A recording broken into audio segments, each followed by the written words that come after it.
ಆತ್ಮೀಯರೇ, ನಿನ್ನೆ ಮಂಗಳೂರಿನಿಂದ ಹೊರಟು 2 ದಿವಸದ ಪಾದಯಾತ್ರೆ ಇವತ್ತಿಗೆ ಕೊನೆಗೊಂಡಿದೆ.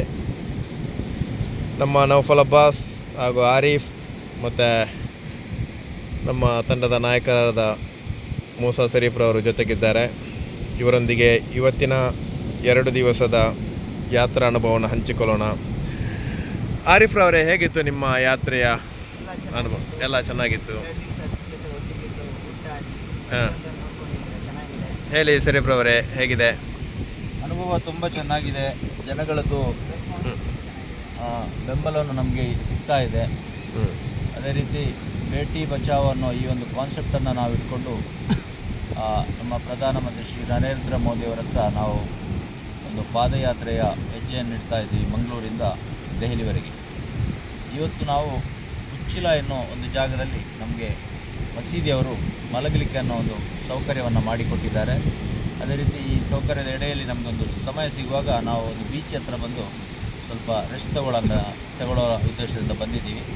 ಅಲ್ಲಿ ನಾವು ನಮ್ಮ ಒಂದು ಅನಿಸಿಕೆಯನ್ನು ತಮ್ಮಲ್ಲಿ ಹಂಚಿಕೊಳ್ತಾ ಇದ್ದೀವಿ. ಅದೇ ರೀತಿ ಇನ್ನು ಮುಂದಕ್ಕೆ ಯಾರೆಲ್ಲ ಈ ಒಂದು ಪಾದಯಾತ್ರೆಗೆ ಬೆಂಬಲವಾಗಿ ನಿಂತು ನಮ್ಮೊಟ್ಟಿಗೆ ಸಹಕರಿಸಿ ಅಂತೇಳಿ ನಾವು ತಮಗೆಲ್ಲರಿಗೂ ಕೇಳ್ತಾ ಇದ್ದೀವಿ.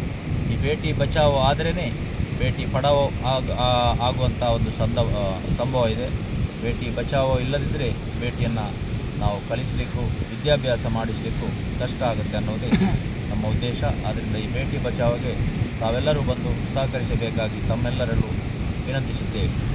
ಇನ್ನೊಬ್ಬ ನಮ್ಮ ನೌಫಲ್ ಅಬ್ಬಾಸ್ರವರು ತಮ್ಮ ಅನಿಸಿಕೆಯನ್ನು ಹಂಚಿಕೊಳ್ಳಿ ಜನರೊಂದಿಗೆ. ಜನರು ಕಾಯ್ತಾ ಇದ್ದಾರೆ, ನಿಮ್ಮ ಬಗ್ಗೆ ಜನ ಈಗ ಕಾಯ್ತಾ ಇದ್ದಾರೆ.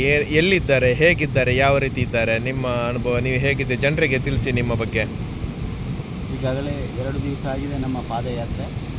ಒಂದೊಂದು ಹೆಜ್ಜೆಗೂ ಒಂದೊಂದು ಅನುಭವ ಆಗ್ತಾ ಇದೆ ನಮಗೆ. ಕೆಲವು ಹೆಜ್ಜೆಗಳು ನಮಗೆ ಸಿಗ್ತಾ ಇದ್ದಾರೆ. ರೋಡಲ್ಲಿ ಹೋಗುವಾಗ ತುಂಬ ಸಪೋರ್ಟಿವ್ ಆಗಿ ಕೊಡ್ತಾ ಇದ್ದಾರೆ. ತುಂಬ ಒಳ್ಳೆಯ ಕಾನ್ಸೆಪ್ಟನ್ನು ಇಟ್ಕೊಂಡು ನೀವು ದೆಹಲಿಗೆ ಒಂದೊಂದು ಹೆಜ್ಜೆಯ ಮೂಲಕ ಹೋಗ್ತಾ ಇದ್ದೀರಾ. ನಿಮಗೆ ಇದರ ಖಂಡಿತವಾಗಿಯೂ ಇದರ ಪ್ರತಿಫಲ ಸಿಗುತ್ತದೆ.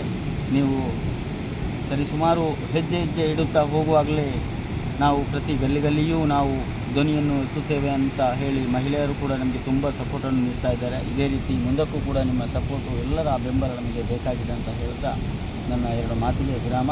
ಜೈ ಹಿಂದ್.